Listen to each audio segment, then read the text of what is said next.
revista Nueva Frontera, que se cerró a su muerte, como era su deseo. Para esa época ya estudiaba yo en la Universidad del Rosario, en la Facultad de Derecho. Y recuerdo cómo la figura de Luis Carlos Galán irrumpió en ese entonces. Arrollador, cautivador. Despertó en la juventud una enorme ilusión y esperanza. ¿Cuántos años tenía usted por allá? 20. Y desde muy joven me integré a las filas de Galán y del nuevo liberalismo. De suerte que muy joven resulté elegido concejal, primero en uno de los municipios más pequeños de Cundinamarca, Oaxaca, y luego en varios otros municipios de lo que es hoy Sabana Occidente. Al lado de Galán, llegué a la lista al Consejo de Bogotá. Posteriormente, mi primer cargo público fue en el Ministerio de Agricultura. Muy útil, porque mi visión del país, mi primera visión del país, fue la que me brindó el sector agropecuario. Una experiencia que resalte de ese proceso en el sector agropecuario, algo que le haya marcado, que recuerde eso. Pues recuerdo con mucha nostalgia cómo entonces Ministerio de Agricultura y sus entidades podían intervenir muy eficazmente. Recordemos que para ese entonces el Ministerio de Agricultura tenía injerencia en 3 bancos, como lo era el ganadero, el cafetero y la entonces Caja Agraria, con una participación de mercado enorme. Pero también el ministerio fomentaba no solo el crédito, sino la transferencia de tecnología con el muy robusto ICA. Podía comprar cosechas y almacenar cosechas y regular mercados, con lo que era el IDEMA tristemente liquidado. Y así podía participar en todas las etapas del proceso. Luego vino la apertura y el gobierno de entonces no tuvo el cuidado de conservar estos instrumentos de intervención. Caímos en la trampa de pensar que todo era dumping.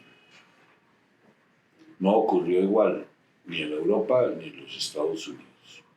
Y así se nos fue marchitando la agricultura hasta lo que hoy vemos. Nos hemos convertido en un gran importador de alimentos. Antes de llegar al Congreso fui 2 veces concejal. Ok.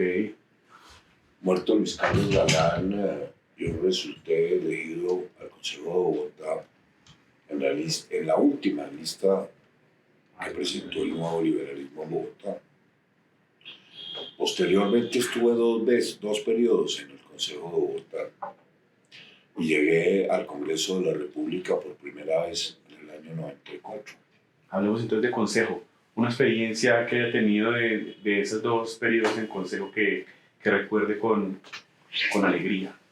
Pues con alegría recuerdo mi vinculación ya a la política en Bogotá, algo bien distinto a lo que era mi desempeño en los consejos municipales del departamento. Recuerdo episodios muy traumáticos. Me correspondió ver la captura del entonces alcalde Juan Martín Caicedo. Fue un periodo muy traumático para la ciudad y para quienes estábamos en el consejo.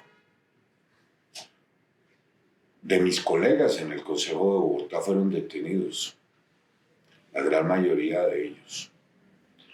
Imaginarán ustedes lo que fue ese momento, tanto para Bogotá como para la corporación. En el año 94 ingresé por primera vez al Congreso de la República, en circunstancias también muy adversas, pues no había ninguna construcción de paz. Me correspondió a mí debutar como autor y ponente del restablecimiento de la extradición en Colombia y de la actual ley de extinción de dominio y de la prórroga de la justicia sin rostro. ¿Cómo fue su Cosa experiencia? pues traumática también, porque a los pocos meses me tocó enviar a mi pequeña hija y a mi señora al exterior. Fui víctima de toda suerte de amenazas, para ese entonces provenientes del narcotráfico. Recuerde usted que veníamos de vivir las experiencias tremendas de Pablo Escobar, de Rodríguez Gacha y de Rodríguez Orejuela. De manera que creí honrar la memoria de Luis Carlos Galán, radicando y tramitando esas iniciativas que ya le mencioné. Pero no solo en memoria del doctor Galán, sino que creía entonces, y sigo pensando, que fueron y siguen siendo formidables instrumentos en materia de política criminal. ¿Siente usted que se construyó de una u otra forma una teoría frente al derecho de acuerdo a los postulados que usted dio en la época? No se construyó ninguna teoría, se restableció un instrumento formidable que era el que los narcotraficantes temían para ese entonces y que la constituyente y el gobierno de entonces había concedido. No puedo dejar de mencionarle que fue una de las principales exigencias de Pablo Escobar para su entrega y de los episodios que rodearon toda la abolición de la extradición en la constituyente. Haga memoria y recordemos cómo el entonces ministro del Interior, el doctor Humberto de la Calle, ni siquiera fue el día en que se discutió y se votó la abolición de la extradición en el país. Okay. Saltemos un poco en el tiempo porque estamos en una línea de perfil y resaltando quizás los hechos más relevantes de su carrera política. Lleguemos al Ministerio del Interior, ¿cierto? Ya en el periodo Santos, alguna experiencia en ese proceso, ¿cómo le fue cuando le entregan la cartera y esa apertura al país? Bueno, para entonces era la cartera de Interior y de Justicia. Yo creo que mi desempeño ahí fue muy productivo. ¿Qué fue lo que más le gustó? Bueno, en el primer año impulsamos más de 60 iniciativas que todas se convirtieron en ley. Y no eran ninguna leyes de honores. Logramos sacar el nuevo estatuto arbitral, el nuevo código de procedimiento contencioso, la reforma al código de procedimiento civil, una pequeña reforma al estatuto penitenciario. O sea que si hay... Para solo mencionarle iniciativas de la cartera de Justicia. En el Interior impulsamos y logramos la aprobación del Plan de Desarrollo, de la Ley de Restitución y Reparación de Víctimas, una pequeña reforma al Estatuto Departamental, al Municipal, la Ley de Áreas Metropolitanas, la ley que permite la asociación de municipios. De ese paso por el ministerio, ¿cuáles son los dos la ley proyectos? bomberil. ¿Cuáles son los que más recuerda con anhelo, con felicidad, de todos los que no? Le podría mencionar muchos otros, la ley de ordenamiento territorial.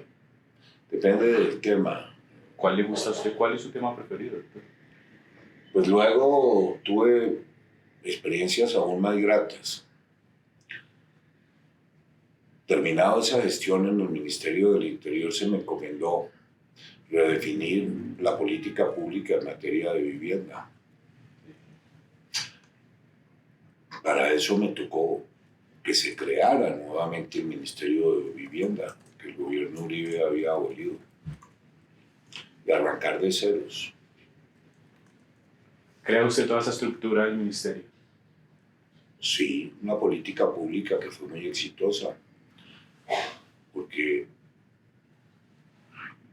ampliamos la oferta de vivienda a todos los segmentos de la población.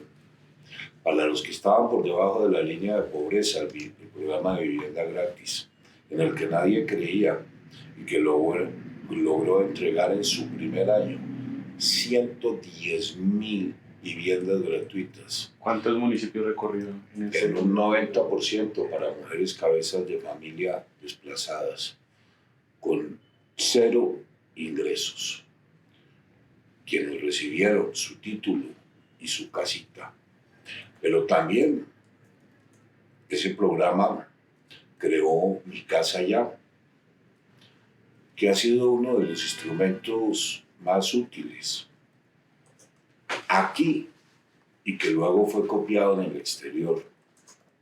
Consistía en que una familia de 1 o 2 salarios mínimos podía apalancar en los subsidios del gobierno tanto el cierre financiero para la compra como luego el subsidio a la tasa de interés para pagar el crédito. ¿Qué países tienen referencias que...? Todo Centroamérica se ha venido copiando ese modelo.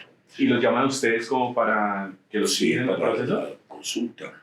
Y luego ese programa también impactó el estrato 3 el estrato de ingreso de 3 y 4 salarios mínimos. Pero también llegó a la clase media a través del subsidio a la tasa. Piense usted que en tan solo 2 años se construyeron y entregaron 1 millón de viviendas en Colombia. De ahí di el paso y acepté la candidatura a la vicepresidencia. Y ahí me desempeñé por varios años, orientando y dándole continuidad a la política de vivienda, pero también al sector de infraestructura. Recuerdo eso con cierta nostalgia, porque pusimos en marcha el programa más ambicioso en recursos y en cobertura que se ha hecho en Colombia. 3 olas de autopistas 4G, miles de kilómetros se ejecutaron en vías por obra pública. Puertos, 57 aeropuertos intervenidos y terminados y entregados.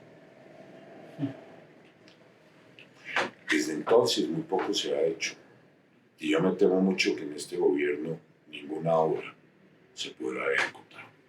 Ok. O sea, esa tuvo que haber sido una de las grandes olas de la infraestructura en el país, entendería yo. Yo le diría que la única, con esa envergadura. Ok. Bueno, saltemos entonces, después se me adelantó usted con el tema de la vicepresidencia, ya me contó que era lo más importante. Hablemos de sus candidaturas, hablemos de cuál ha sido ese gran sueño para ser presidente del país. Pues yo creo haberme preparado toda la vida, tener una experiencia extensa en todos los frentes, en el de seguridad. Se me olvidaba mencionarle que también fui el autor del Estatuto de Seguridad que hoy rige. Tengo vasta experiencia en los temas de seguridad, en los temas económicos y en los temas sectoriales.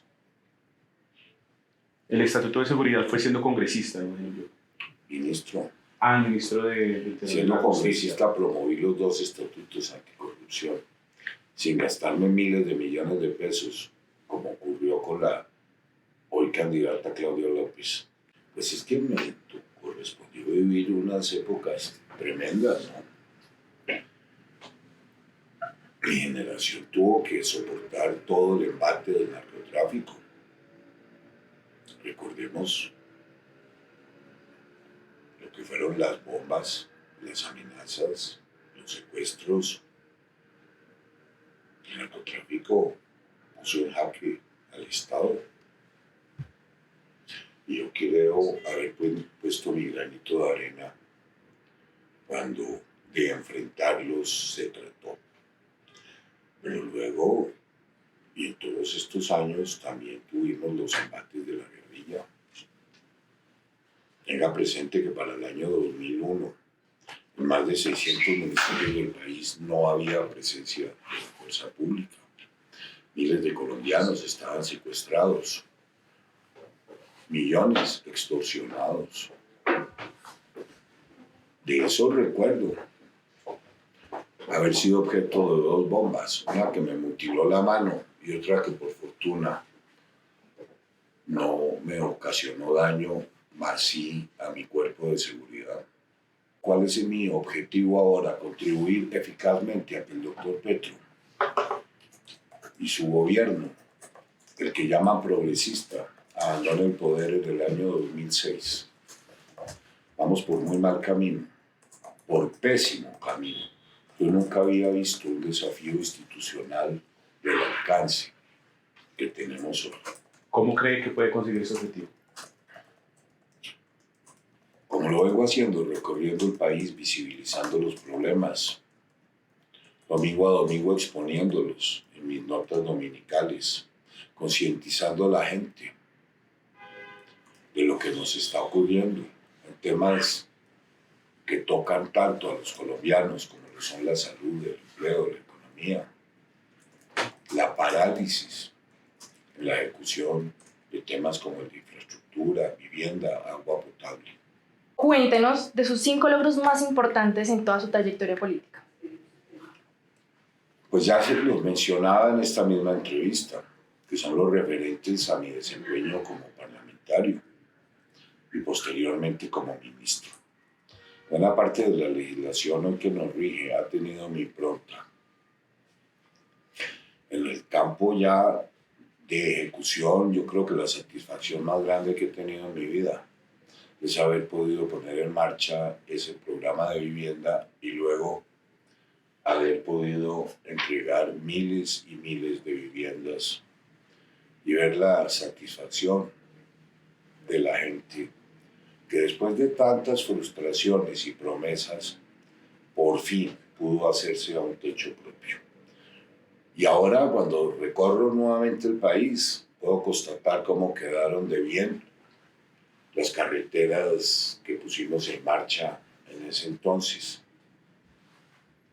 No es sino transitar vías como la de Barranquilla a Cartagena, la recientemente terminada de Pamplona a Cúcuta, o de la de Nariño a la frontera, la de Pasto a la frontera. Hablando un poco más de la actualidad, ¿cuáles cree que son los desafíos que enfrenta actualmente Colombia? Primero la seguridad. ¿Cómo se ha deteriorado? Yo creo que hemos retrocedido décadas.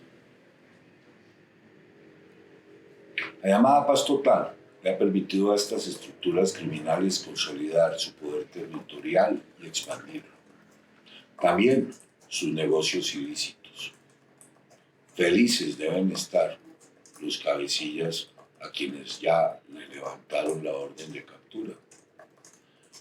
De manera que hoy, cuando visito las regiones, advierto la frustración de millones de colombianos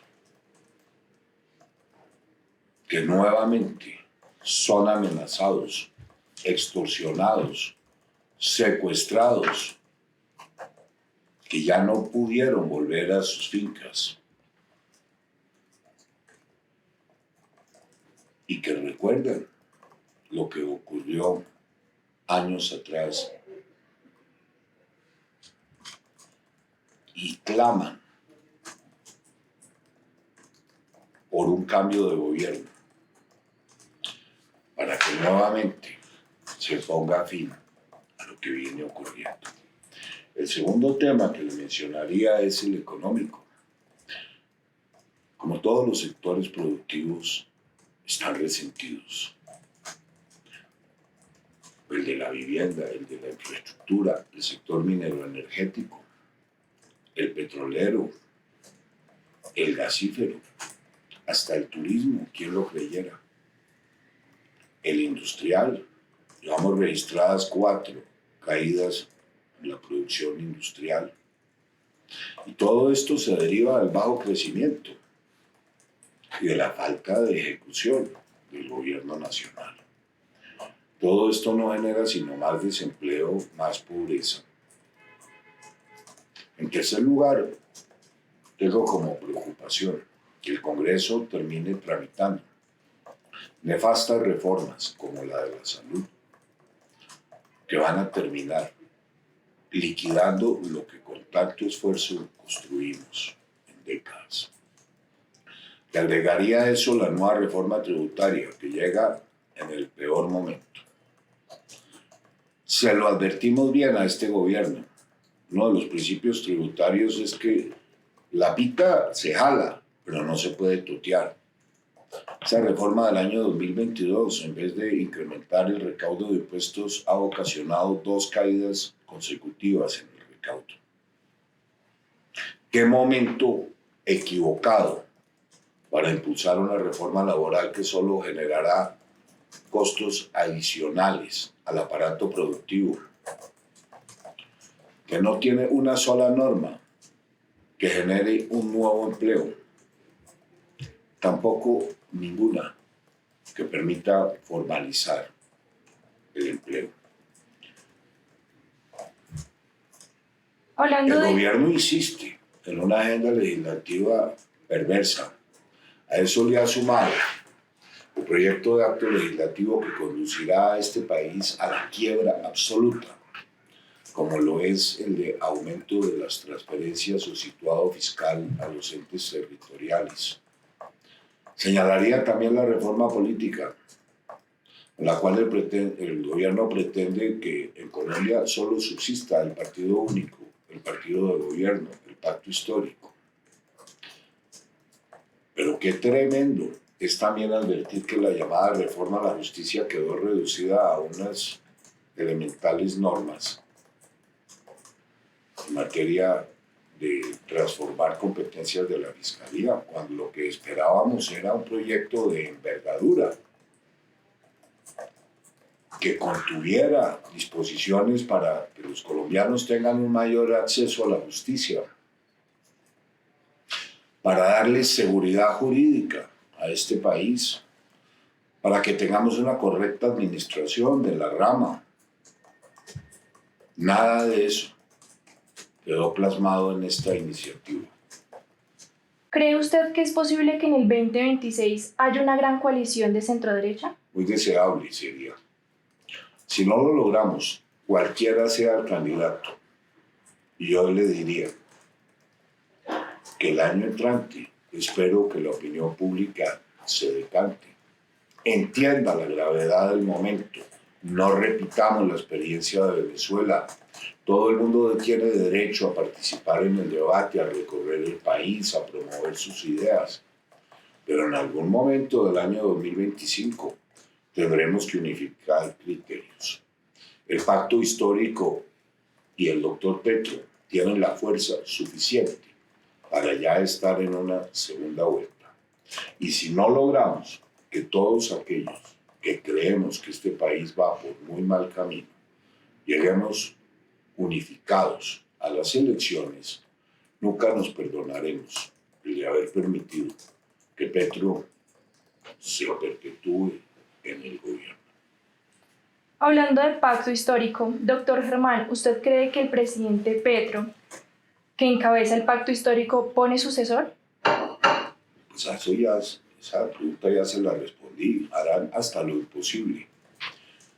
Y no descarte usted que una vez que consoliden su mayoría en la Corte Constitucional, traten de impulsar una constituyente, un referendo, un decreto de emergencia, un aplazamiento de las elecciones, con cualquier pretexto.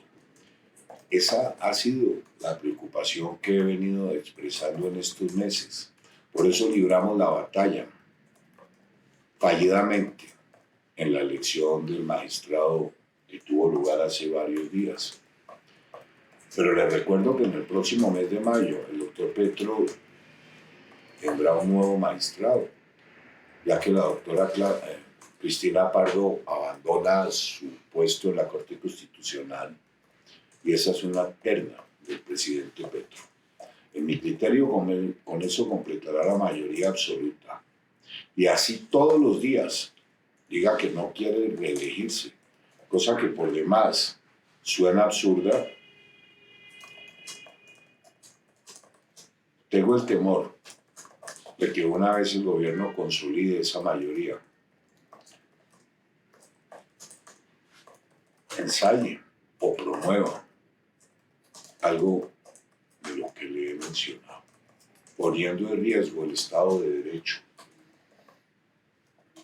Para finalizar, sabemos que tiene prisa. Queremos saber, usted como víctima del conflicto armado, ¿qué opina acerca de la seguridad y el orden público?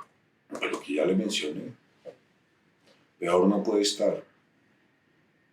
Cada día estas organizaciones criminales van capturando más territorio y consolidando su poder. En una importante parte del país ya ellos gobiernan.